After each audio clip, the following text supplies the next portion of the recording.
Smart ration card எனப்படும் மின்னணு குடும்ப அட்டைகள் வழங்கும் பணியை சென்னை கொரட்டூரில் முதலமைச்சர் எடப்பாடி பழனிசாமி இன்று தொடங்கி வைக்கிறார். இது குறித்த கூடுதல் தகவல்களை நமது செய்தியாளர் விவேக்கிடம் கேட்கலாம். விவேக், இந்த நிகழ்ச்சி எத்தனை மணிக்கு தொடங்க இருக்கிறது? இந்த நிகழ்ச்சியில் யாரெல்லாம் பங்கெடுக்க இருக்கிறார்கள்?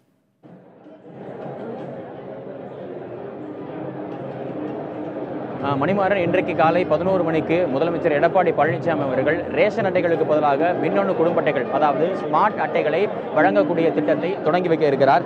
சென்னையில் அருகில் இருக்கக்கூடிய, அதாவது திருவள்ளூர் மாவட்டத்திற்கு உட்பட்ட கொரட்டூர் பகுதியில் இந்த விழா நடைபெறுகிறது. சென்னையில் ஆர்கே நகர் தேர்தல் நடைபெறுவதன் காரணமாக தேர்தல் நடத்தை விதிகள் அமலில் இருக்கின்றன. இதன் காரணமாக சென்னையில் இருக்கக்கூடிய பயனாளிகளை தவிர்த்து தமிழகம் முழுவதும் இருக்கக்கூடிய மற்ற மாவட்ட பயனாளிகளுக்கு இந்த குடும்ப அட்டைகள் தொடங்கும் விழா வழங்கக்கூடிய விழாவானது இன்றைக்கு தொடங்கப்படுகிறது. ஒட்டுமொத்தமாக தமிழகத்தில் 1,89,00,000 குடும்ப அட்டைதாரர்கள் இருக்கிறார்கள். இவர்களில் 1,87,00,000 குடும்ப அட்டைதாரர்கள் தங்களுடைய ஆதார் எண்களை குடும்ப அட்டையோடு ஸ்மார்ட் அட்டைகளோடு இணைத்து விட்டார்கள்.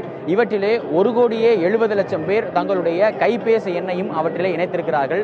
இந்த 1,70,00,000 பேருக்கு முதற்கட்டமாக அடுத்த 2 மாத காலத்திற்குள் குடும்ப அட்டைகள், அதாவது இந்த ஸ்மார்ட் அட்டைகளை வழங்குவதற்கான பணிகளை தற்பொழுது உணவு மற்றும் நுகர்வோர் பாதுகாப்புத்துறை அமைச்சகம் ஈடுபட்டு கொண்டிருக்கிறது.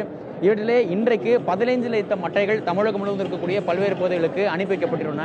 சுமார் 330 கோடி ரூபாய் செலவில் இந்த திட்டங்களை நிறைவேற்றுவதற்கு அரசு திட்டமிட்டிருக்கிறது. முதலாவதாக எடப்பாடி பழனிசாமி அவர்கள், முதல்வர் அவர்கள் இன்றைக்கு இந்த திட்டத்தை இங்கே கொரட்டூரில் தொடங்கி வைக்கிறார். மணிமாறன். விவேக், முதல்வரோடு வேறு யாரெல்லாம் இந்த நிகழ்ச்சியில் பங்கெடுக்க இருக்கிறார்கள்? இந்த நிகழ்ச்சிக்காக என்னென்ன ஏற்பாடுகள் செய்யப்பட்டிருக்கு?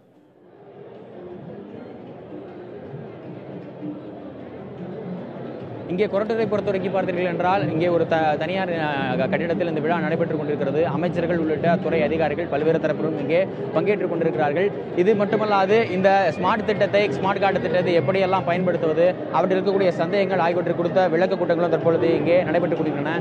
காணொலி காட்சிகள் மூலமாக இங்கே வந்திருக்கக்கூடிய பயனாளிகளுக்கு அவர்களுக்கு அந்த விளக்கங்களானது தொடர்ச்சியானது கொடுக்கப்பட்டுக் கொண்டிருக்கிறது. அது மட்டுமல்லாது இந்த குடும்ப அட்டைகளில் தங்களுடைய கைபேசி எண்களை இணைப்பதற்கு கொடுத்த முக்கியத்துவம் கொடுத்தும் தற்பொழுது அவர்கள் விளக்கி வருகிறார்கள். காரணம், குடும்ப அட்டைகளில் அந்த கைபேசி எண்ணை இணைக்காத பட்சத்தில் என்ன நடைமுறைகள் பின்பற்றப்படுகிறது, என்ன ஸ்டேட்டஸில் தங்களுடைய குடும்ப அட்டை இருக்கிறது, ஸ்மார்ட் கார்டு திட்டம் தற்பொழுது எந்த நிலைமையில் இருக்கிறது என்பது அவர்கள் தகவல் செல்லாது. அதில் ஏதாவது அவர்களுக்கு சந்தேகம் ஏற்பட்டால் 1967 என்கிற எண்ணுக்கு தொடர்பு கொண்டு அவர்கள் பேசிக்கொள்ளலாம் என்கிற வசதிகள் அறிவித்திருக்கிறார்கள். இது தவிர ஸ்மார்ட் கார்டு திட்டத்தை பெறுவதற்கு இணையத்தின் மூலமாகவே வசதி பெற்றால் போதுமானது. இணையதளத்தின் மூலமாகவும் அதே போல ஆப் செயலிகள், ஆண்ட்ராய்டுகளுக்கான ஆப் செயலிகள் மூலமாகவும் இந்த திட்டங்களை செயல்படுத்திக் கொள்வதற்கான வசதிகளும் தற்பொழுது இன்றைக்கு அறிமுகப்படுத்துகிறார்கள். இதை தவிர சில SMS மூலமாக கடைகளிலே எவ்வளவு இருப்பு இருக்கிறது, என்ன பொருள் தங்களுடைய கணக்கில் இதுவரை வாங்கப்பட்டிருக்கிறது, தங்கள் கணக்கில் வேறு யாராவது பொருட்களை வாங்கியிருக்கிறார்கள், அவருடைய விவரங்களையும் தெரிவதற்கான வசதிகளும் இன்றைக்கு தொடங்கி வைக்கப்பட்டிருக்கிறது. மணிமாறன். விவேக், இதுவரை குடும்ப அட்டையாக மட்டுமே வைத்திருப்பவர்கள் இந்த ஸ்மார்ட் கார்டு வாங்க வேண்டுமென்றால் என்னென்ன நடைமுறைகளை எல்லாம் அவர் பின்பற்ற வேண்டும்?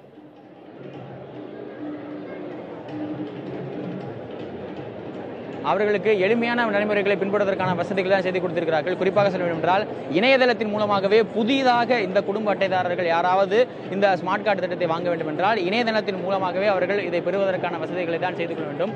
அது தமிழ்நாட்டில் இருக்கக்கூடிய TNPDS என்கிற அந்த உணவு வழங்கல் மற்றும் நுகர்வோர் பாதுகாப்புத்துறையினுடைய இணையதளத்திற்கு சென்று நேராக பதிவு செய்து கொள்ளலாம். அல்லது இதற்கான ஆப் செயலி இருக்கிறது, TNEPDS என்ற அந்த ஆப் செயலியை டவுன்லோட் செய்து அதன் மூலமாக அவர்கள் இதைவற்றை பதிவு செய்து கொள்ள, புதிதாக வரக்கூடிய குடும்ப அட்டைதாரர்கள் பதிவு செய்து கொள்ளலாம். அது மட்டுமில்லாது இந்த இணையதள சேவையை பயன்படுத்த முடியாதவர்கள் நேரடியாக அரசு சேவை மையத்திற்கு சென்று இந்த குடும்ப அட்டையை தங்களுடைய ஸ்மார்ட் கார்டாக மாற்றிக்கொள்வதற்கான பணிகளையும் அவர்கள் செய்து கொள்ளலாம். இப்படியான வசதிகளை தான் இதுவரை செய்திருக்கிறார்கள்.